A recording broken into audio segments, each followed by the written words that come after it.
The French army has seized Algeria in its revolt against de Gaulle. More on that later. In Laos, the government's army suffered its worst defeat of the Civil War, evacuating its last stronghold in north-central Laos. Now the communists may want to begin the ceasefire talks.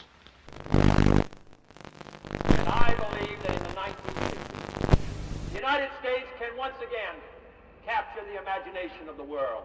Chicago, the Windy City, is both windy and snowy in the wake of a storm which leaves more than half a foot. Temperatures drop to 0 during the storm. San Francisco gets the heaviest snow in 30 years. Children, many of whom have never seen snow before, are more spellbound than snowbound, but they soon learn what to do with the stuff.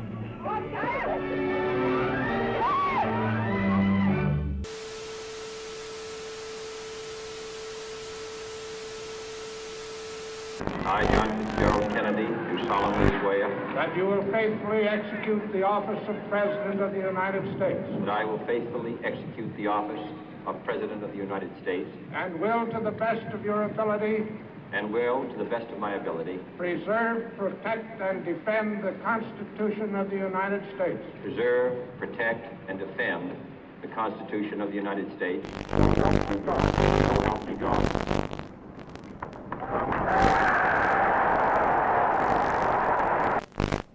And so, my fellow Americans, ask not what your country can do for you, ask what you can do for your country.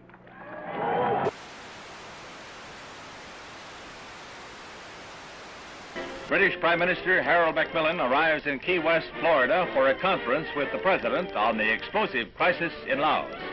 They jointly declare determination to prevent the Southeast Asian kingdom from being taken over by communist-supported rebels.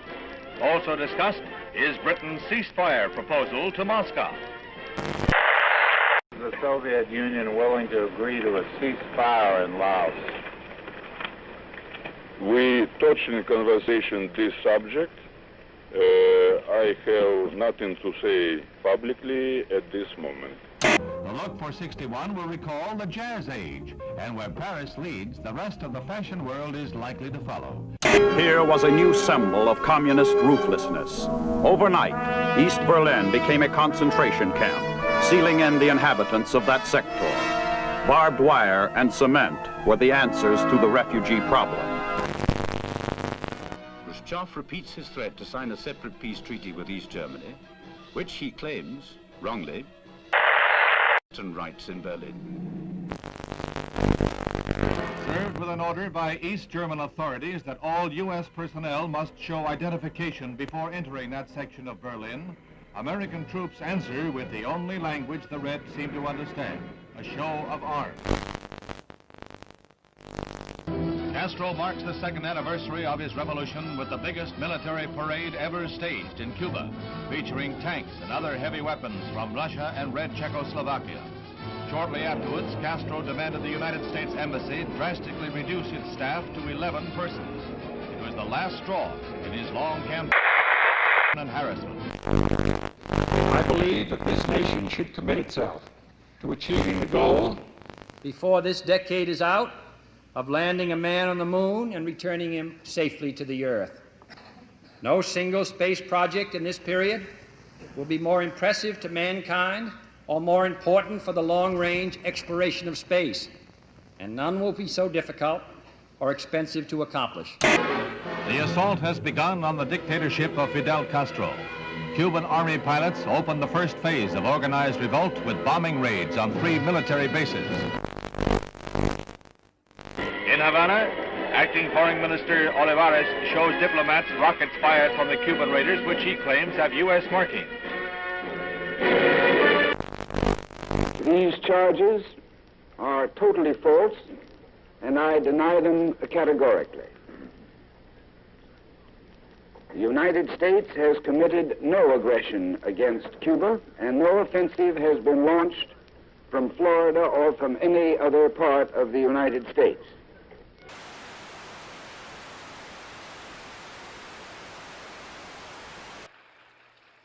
Es un honor para mí el estar hoy entre un grupo de los hombres más valientes del mundo.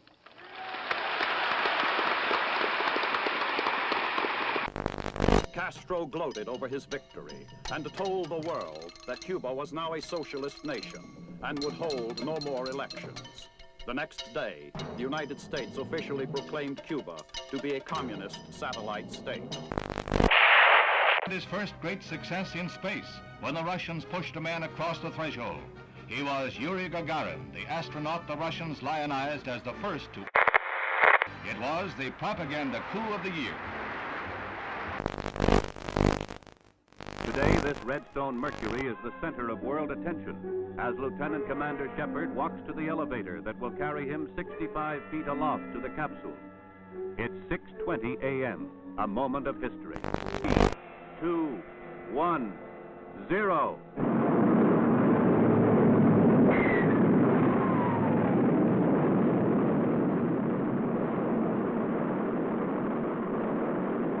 The rocket performs perfectly as it lifts the funnel-shaped capsule gracefully along. 115 miles up, he went 300 miles downrange, right on target, and was picked up by waiting helicopters.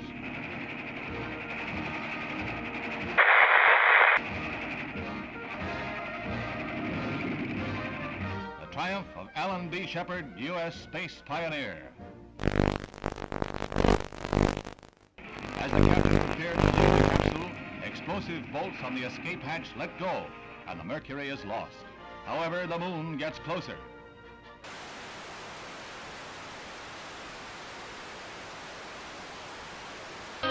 Albany, Georgia. A Negro nation is led by the Reverend Martin Luther King.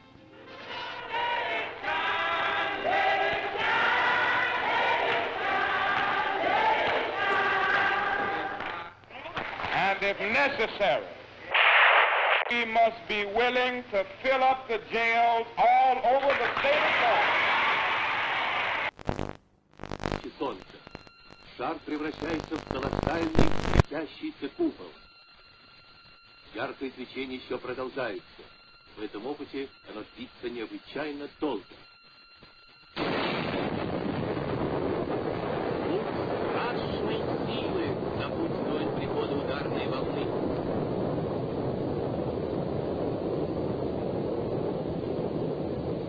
Just why the Soviet Union would wish to detonate a megaton explosion, something about which we can all speculate.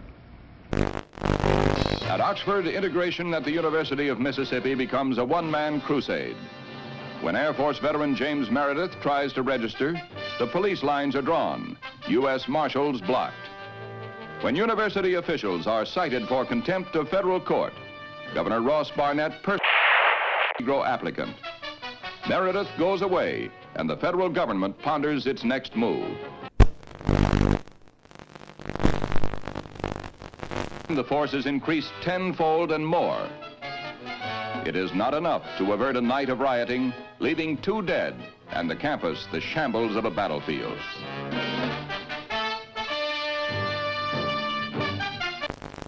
"75 students and other rioters are arrested. Among those seized, former Major General Edwin Walker, who is charged with insurrection. And James Meredith becomes a duly registered student at the University of Mississippi." Sir, there's been a great deal of turmoil and conflict. 2 people have been killed. Do you have any feelings of guilt? Have you given it any second thoughts?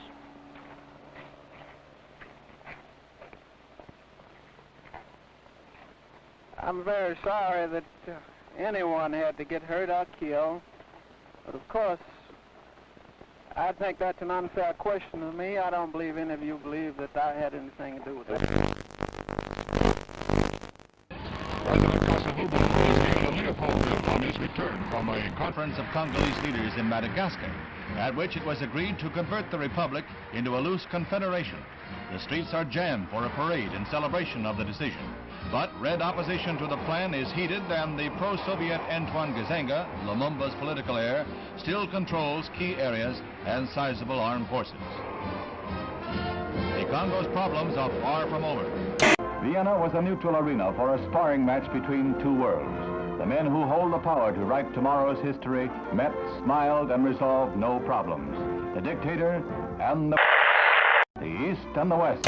St. James Church in the Hudson River hamlet of Hyde Park is the scene of last rites for the First Lady of the World, Eleanor Roosevelt. President Kennedy heads the list of distinguished world leaders who pay last tribute to the extraordinary and beloved woman who is remembered as a humanitarian and one who loved her fellow man. There is no strife, no prejudice, no national conflict in outer space as yet.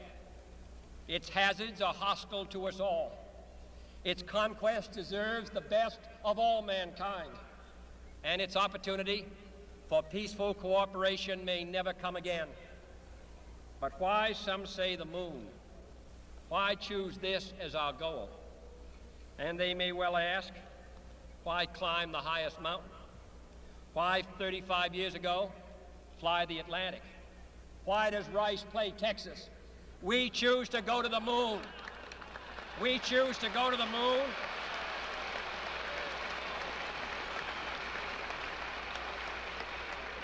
We choose to go to the moon in this decade and do the other things, not because they are easy, but because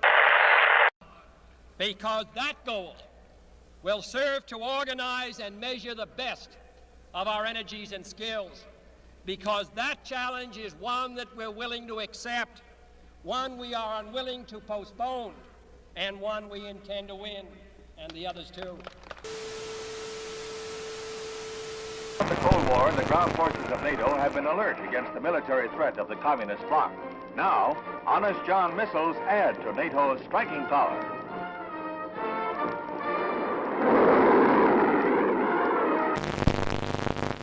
President Kennedy begins a tour of 4 space installations at Huntsville, Alabama, where he is greeted by Dr. Werner von Braun, space pioneer and director of this research and development center. The missiles on display are dwarfed by the mighty Saturn rocket. This booster is the first stage of the rocket that will put the 3-man Apollo capsule into a 2-week orbit of the Earth in 1964. Preliminary to a lunar shoot. Gemini, which was developed here, will allow 2 men to orbit the Earth for 2 weeks and will be used for experiments in outer space rendezvous and docking missions. This winds up the President's first-hand look at our space program and our progress in the race for space. The first deficit comes from a recession. If we can take the proper action in the proper time, this can be the most important step we can take to prevent another recession. That is the right kind of a tax cut, both for your family budget and the national budget.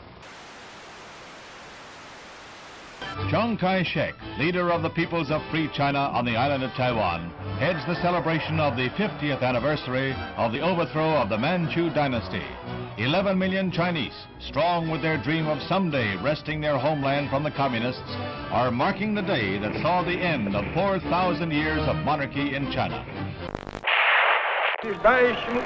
Khrushchev declared, through the formation of the world system of socialism, the situation in the world has altered radically. At present, it is not circles whom. On December 2nd, 1961, Castro reveals, I am a Marxist-Leninist and will be one until the day I die. Socialism is a word. There is no halfway between socialism and imperialism. This government, as promised, has maintained the closest surveillance of the Soviet military buildup on the island of Cuba. To halt this offensive buildup, a strict quarantine on all offensive military equipment under shipment to Cuba is being initiated. All ships of any kind bound for Cuba, from whatever nation or port, where they're found to contain cargoes of offensive weapons, be turned back.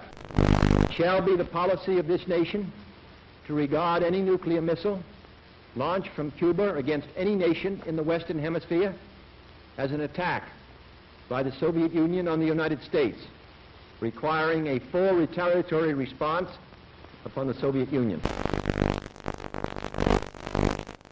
Communism's adventure in Cuba is a sophisticated one. Political, psychological, subversive, with paramilitary features. Can a democratic society, wherein the right to know and the value of knowing are basic, can a democratic society wage successful political, psychological, subversive warfare against communism? Leather is falling into step in the fall fashion parade. Finished in an explosion of rainbow colors, leather has been styled into smocks and sheath-top skirts like this eye-stopping pair. Just the thing for a day's outing at Sterling Forest Gardens in New York. In Trafalgar Square, 2,000 Londoners demonstrate against the United States blockade. Fidel Castro whips up a furor in Cuba, charging the United States with arming and training mercenary forces for an imminent invasion. He calls out some 200,000 militiamen for training and guard duty at key points throughout Havana.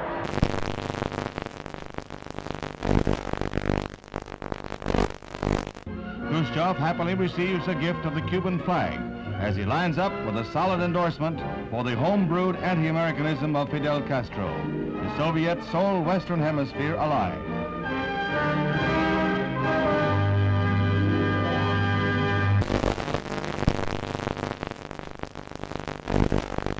As he arrives back in Washington, the president hears more bad news. China has just invaded India. Is this part of a two-pronged communist assault? Now the president must weigh all the factors one final time, then make his decision, knowing that whatever he does, he risks nuclear war.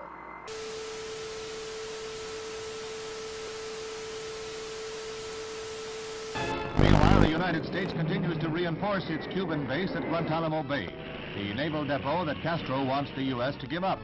These Marines have been assigned the job of protecting the base against any Cuban threats that might arise during the present crisis. Mr. President, I am submitting today a resolution to the Security Council designed to find a way out of this calamitous situation. This resolution calls, as an interim measure under Article 40 of the Charter, for the immediate dismantling and withdrawal from Cuba of all missile and other offensive weapons. The inauguration of Abraham Lincoln as the 16th President of the United States is reenacted in the nation's capital 100 years after the event. There's a crowd larger than the original President this day, double the 10,000 of 1861. And the bright, balmy day is in marked contrast to the gloomy overcast of a century ago. Scenes familiar from history books and movies come to life at the Capitol as Mr. Lincoln arrives. He is portrayed.